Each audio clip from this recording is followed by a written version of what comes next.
Hi, welcome back to another session of Paint This with Jerry Yarnell right here at the Yarnell School of Fine Arts. This is our third session, folks, in this beautiful painting called Northern Lights Spectacle. Now, it's also the other name, I think, is the Aurora Borealis. I have never actually seen it myself. I would like to, and I will someday, but this is one of those paintings that I've had a lot of requests for. Haven't done it for years. I've had a little bit of a, you might say, stage fright trying to do something like this on TV because it is a little more challenging because of all the layers of blending, which is very similar to what we use in painting portraits with acrylic. And this is an acrylic painting. It can be done in oil, of course, for those who are oil painters. And it is on a stretched cotton duck canvas. It is a very fine tooth. It's more of a what we call the ultra smooth or portrait smooth canvas, which makes blending much easier, especially with acrylics. Now, we've already gone through all the preliminary things on how to gray it and get it set up for these steps. We started putting in some of the brighter colors last week. Now, this week, we're going to really pop in some of the brighter lights, and then we'll start putting in the foreground material, the trees, the mountains, and maybe a little mountain cabin. So here's where we left off. Most of you left off, as I did, getting this in with the building up the layers on top of the original gray that we put in there from the beginning. Now we're going to start bringing in, see these lower colors? So let me give you my reference material. This is one of them. Here's one down here. This one's more like a traditional sunset. This one's more like the traditional borealis, where they have all these odd looking light sources. Like this one, like this ribbon floating in the air right there. Well, you can do any design you want. I mean, this doesn't make a whole lot of difference. So I've just chosen this little layout because I just happen to like it. Let's see where I'm at. Okay. So now I'm going to go in here and I'm going to start to see the little whiter or lighter spots in it to kind of give it a little more pop. Well, that's what we're going to do now. So we're just going to take a little, we're going back to your number 6 bristle brush. Take a little bit of your white or your gesso in this case. Back to the same area where we've been working. From this yellow-green area, take your phthalo yellow-green or vivid lime green, whichever one you're using. So just a little more yellow-green, but be sure there's enough white in there that will opaque it.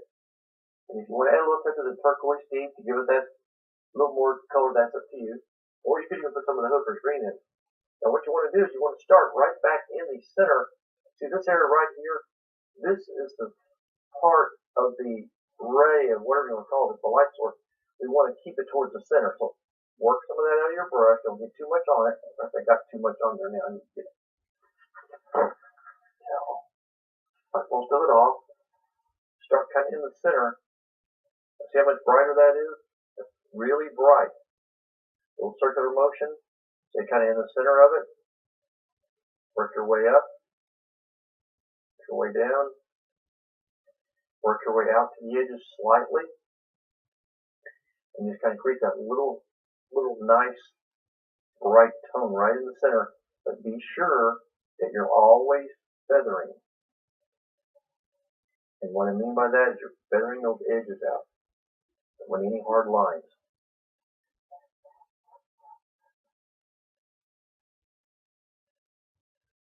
See, I'm working that up in through there.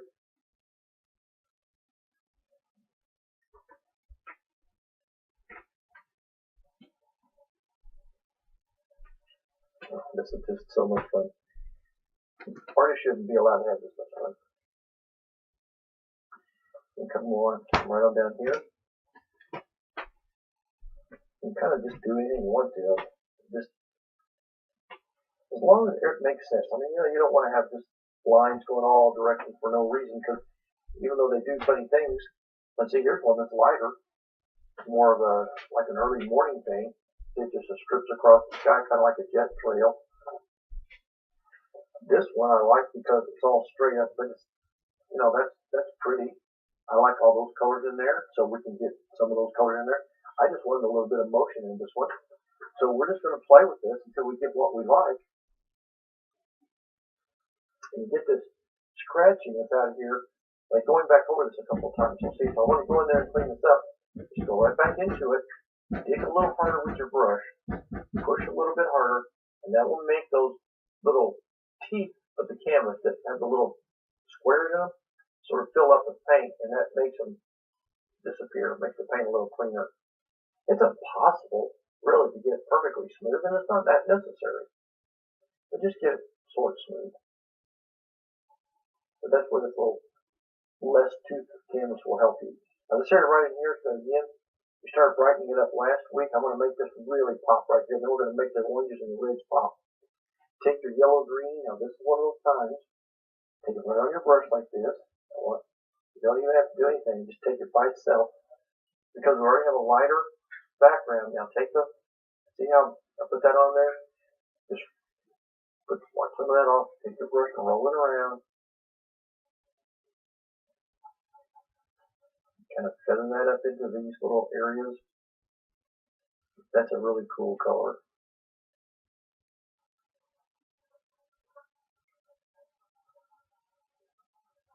And you'll see why this little spot right there is really important in this painting before it's all over.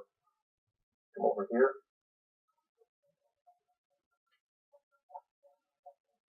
So all I'm doing now is adding these brighter tones, cleaner colors that really make the painting pop. This is one of those times you can use pure color and get away with it because you already have a base underneath it that you can work with. See, every time I put it on, be sure you feather it gently and quickly into the underlying tones. So you may look at some more residual wispies along the edge. You'll see that on this a lot.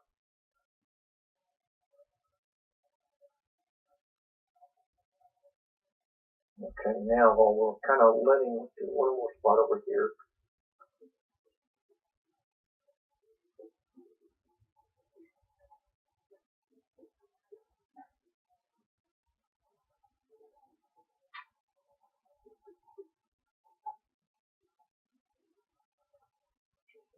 Fill in this little area right there. Just remember, we're going to have pine trees, we're going to have mountains, all kinds of things that pop out in front of it. So when we stand back and look at this, boy, that's really shaping up. See, this is amazing. Look at all the different little shapes. I like the little strip of crimson in there, but this is just dark sky. Then look at that, just a wisp of light. And you can just do them, look at that, look at all the little swirls. Well, we're doing sort of a combination of those things here. And it's just fascinating. Now, I want to get it real bright over here on the left-hand side. Now, wait your brush out real good. And now, this is one of those times, once again, where you can go ahead and get a little more pure. So if you take your pure cad red light, maybe a little touch of orange. Now, start right down here. Okay, I'm kind of scrubbing this. Real bright right there, and then work your way up until it sort of disappears. But if you go too far up into the dark, just like we talked about in the very first program, you cannot put these kind of colors on a real dark background, it'll just disappear. So, because I have a lighter background, see it's showing out a little bit more. Put a little bit of white in with this mixture, orange, the red, and a little bit of white, and you put the paint on thicker, it'll really show up nicely, see? So that's kind of what I'm doing now, putting a real strong, bright color with a little bit of white in it, and it will give it a nice clarity.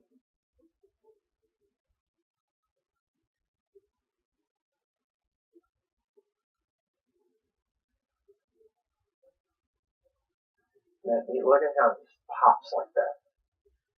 You want to go to the other side, a little bit of white, a little bit of orange, a little bit of red. See, you put the paint on real thick, it's real clean. And then you just gently feather it. Don't worry about the base. Just don't have a hard line.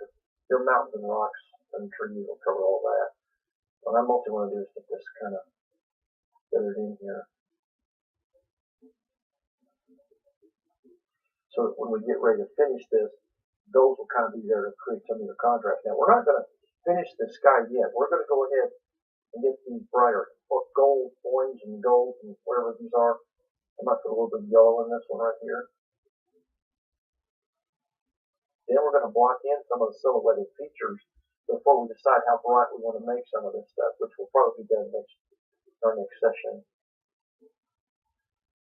See that little bit of highlight I left right in there? That's really important, that little yellow gold color. In fact, I'm going to go back to some yellow here.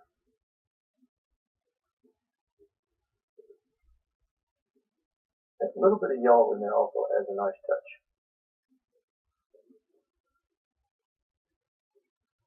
Yeah, okay, now we're starting to make some progress. Now I keep looking at my reference material because I want to make sure I do want to do a little more refinement work. But right now, let's do a couple of other things. Let's mix a color. Let's go down to our palette. Somewhere in your palette right here, just take a brush or your knife if you want. Take the dioxazine purple and your Hooker's green. Mix those two together and make that a real deep, dark, very dark color.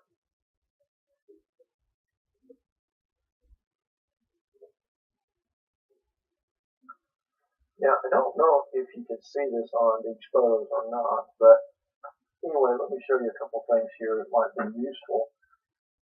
I've got the one I want to use is, probably won't be able to see it, but there's some distant mountains that have got a little snow on them. You can probably see them a little bit in there, and there's a little snow on the ground. I'm not sure we need to worry about the snow. And then these ones here, as you can see from this, are just the silhouette of the pine trees against it. See how cool that looks? And then, see this one? The pine trees against it. I love that effect. So that's kind of what we're after here, except I wanted a mountain in mind along with the pine trees. So what I'm going to do now is just take this dark color. I'm just going to go ahead and I'm going to top in the shape of this mountain. And you'll see why I'm doing this now in just a second.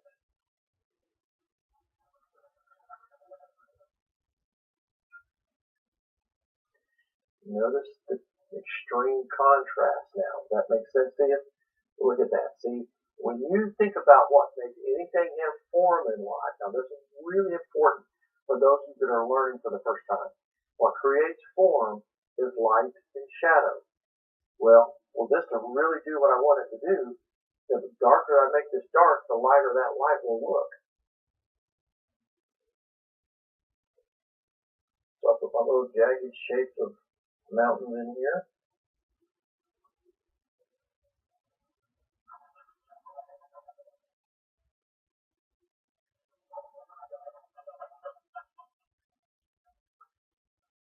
Isn't that cool how that popped out right there?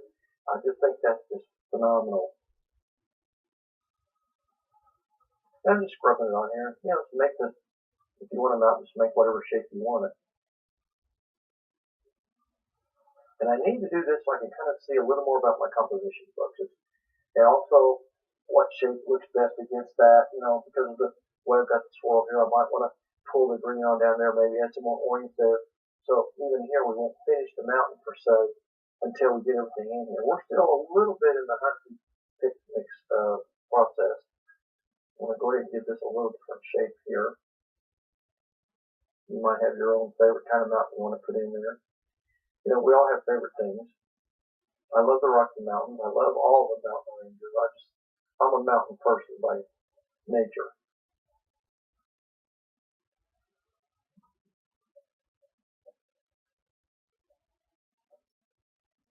Just come on down, just kind of get this locked in here. And once again, not that we're trying to make snow, because we're really not, but you know, there's probably is snow here. So what I want to do is make this, see that gray color that's there, that's a pretty good color. So in just a minute, we're going to brighten it up just a little bit. Notice what I'm doing over here. Isn't it neat looking over here in the section? I just think that's outstanding.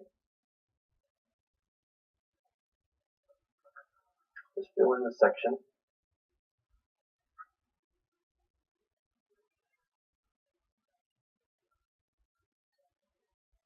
And you can make this little blob like the suggestive rocks. Now this also tells me what I need to do with the brightness of the color, where I need to change something.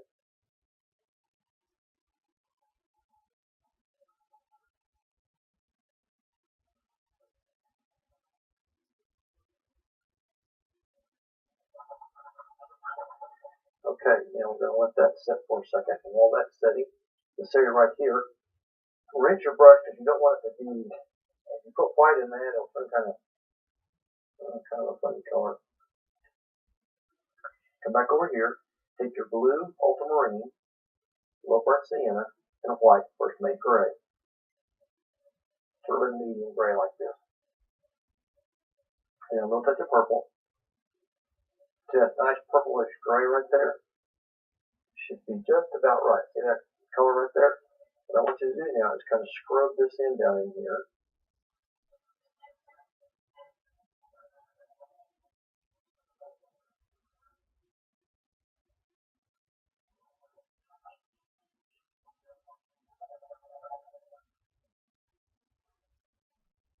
Now, here's the thing on this. I want you to pull it up into the mountain just a little bit. See, I'm bringing it up into the mountain just a little. The reason for this is we're going to create what we call ground contour. And it's the ground contour where we'll add things like the tree trunks coming up, the trees coming up. Now, we won't put them in yet till next week, but I've got to get the ground contour in there, and then I'll kind of see where I'm going to, in my mind, where trees are going to go. And then I'll know kind of where to put the brighter final color in our sky here. So everything's sort of in a process right now, still kind of growing and building a composition. So you take this and kind of work it up into the mountain a little bit to where there's no hard edge. See, I'm kind of feathering it up in there like this. This kind of gives it sort of that nighttime glowy effect that you get with snow, kind of that grayish tint.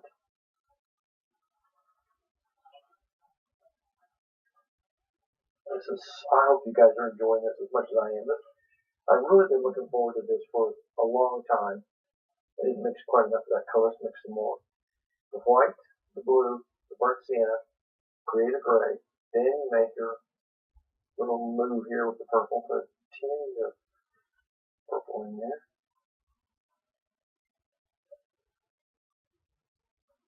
Oops, too light. A little more blue and a touch of purple.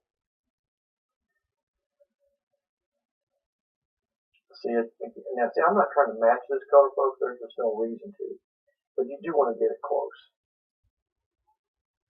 You know, I'm still not happy. It's too brown. I don't want it to be that brown.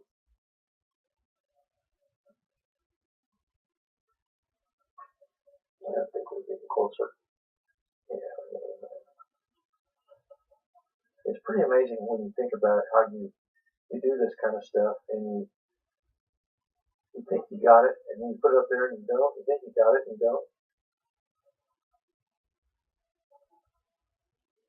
Now see, I'm kind of scrubbing it up into the base of the mountain here.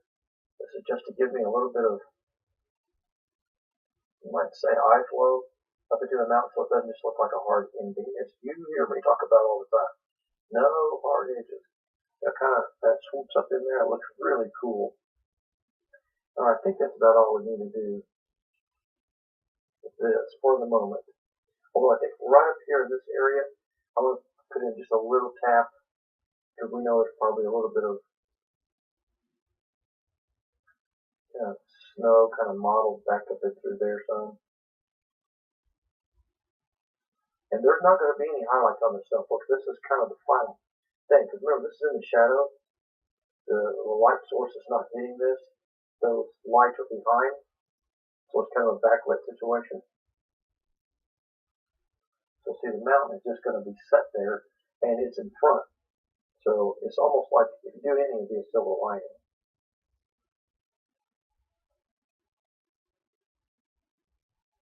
Just kind of model and feather and blend and blur, and you got it.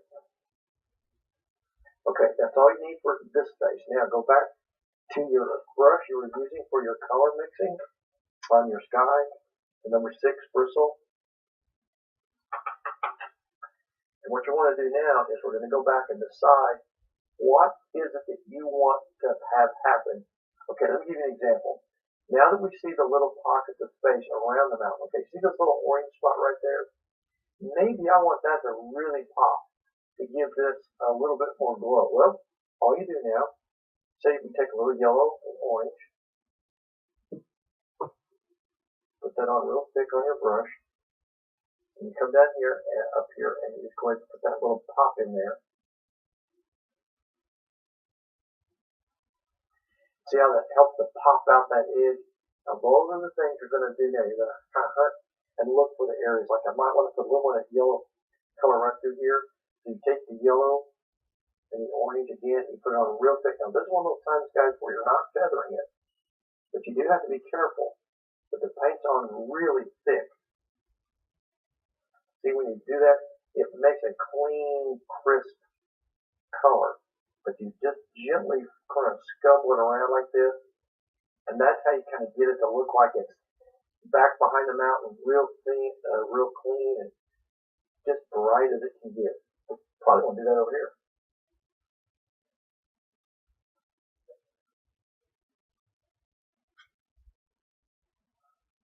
See, these are those really exciting colors now that you can put in there. Stand back and look at it. Oh my goodness.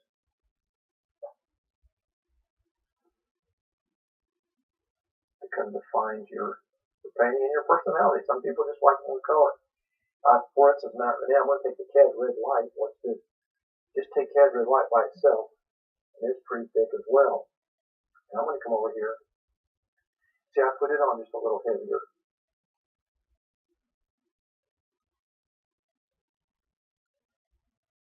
So you see how we're layering this?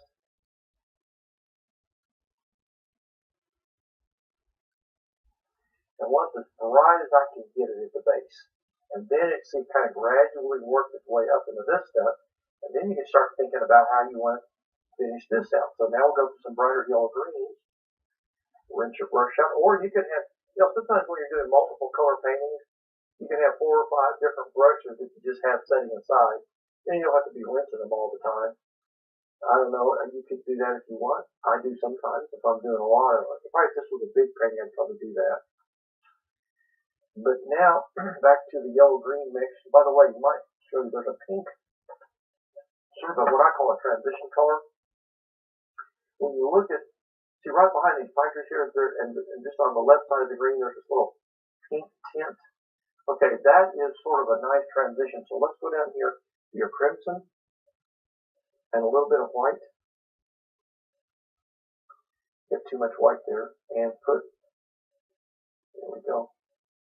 It's a real nice color for a transition value.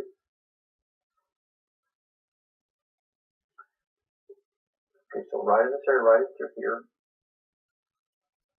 I'm going to bring that, I'm going to run it into my orangey color. See how I just put that in there? This is a transparent color, so it blends in there. Gradually work it over that green, up into here, and up into your, see, that's what you want to do, kind of build this right in there, and it will kind of connect to this section right in here, so you just drag a little of that color in here. Now folks, this is where you start putting in these final touches to give this sky that phenomenal look of values and colors and design, and oh my gosh, it's just amazing.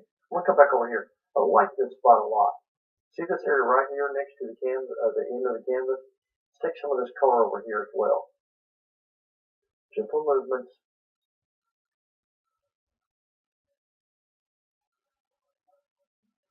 Just slowly bringing up the light.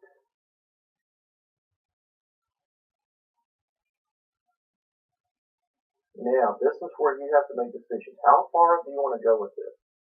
Well, I'm going to go quite a ways with this because I think I need this color over here. Yeah, it's nicely, that's coming up in there. And you come right up into here some more. It's going to rock in my brush. I'm still using the entire side of the brush, you guys. That's what's important here. I'm still using the whole side of the brush. But I'm just feathering so there's no hard lines anywhere. Good spot right in here to put some. I'm going to flip my brush over because there's some on the other side, but once I put that on there, it's coming up pretty strong, so you need to be sure that you're really quick to feather that out.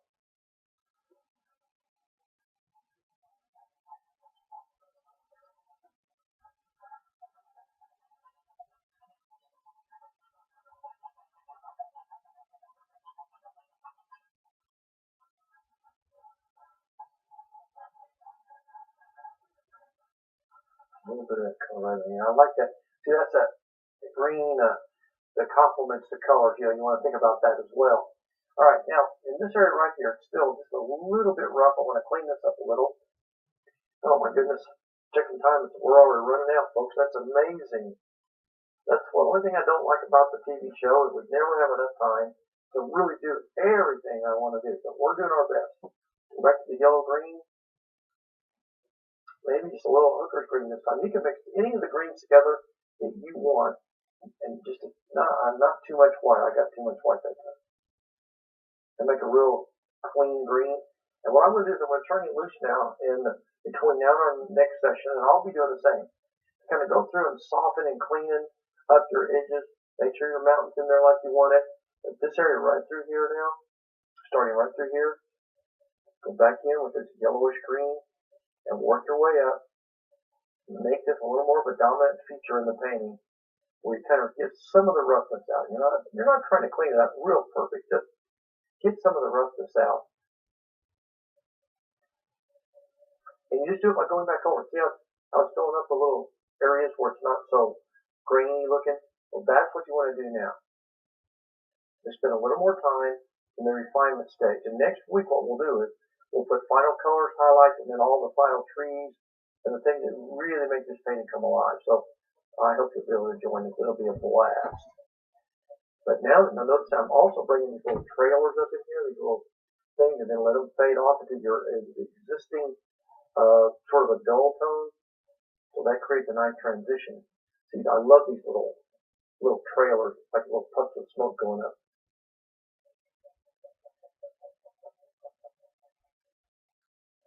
Soften your edges, widen some of the areas, check your formation. Make sure you have some gradual tapering of some of these. You can even come back and see it, if I want to add a little bit of a swirl here or there.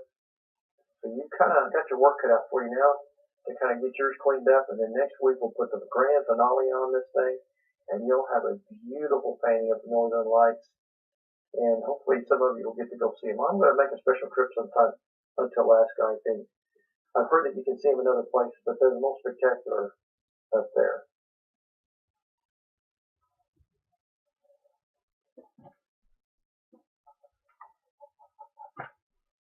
Yes, you just put all these little trailers on and just gradually feather them out into your background, and then you'll have a beautiful, beautiful sky. Well, as usual, folks, we're going to have to say goodbye, so I want to thank you for joining us today. I hope you've enjoyed this. We're going to have a great time finishing this up next week, and so I hope you'll join us then. So God bless you. Stay inspired. Keep painting. See you again.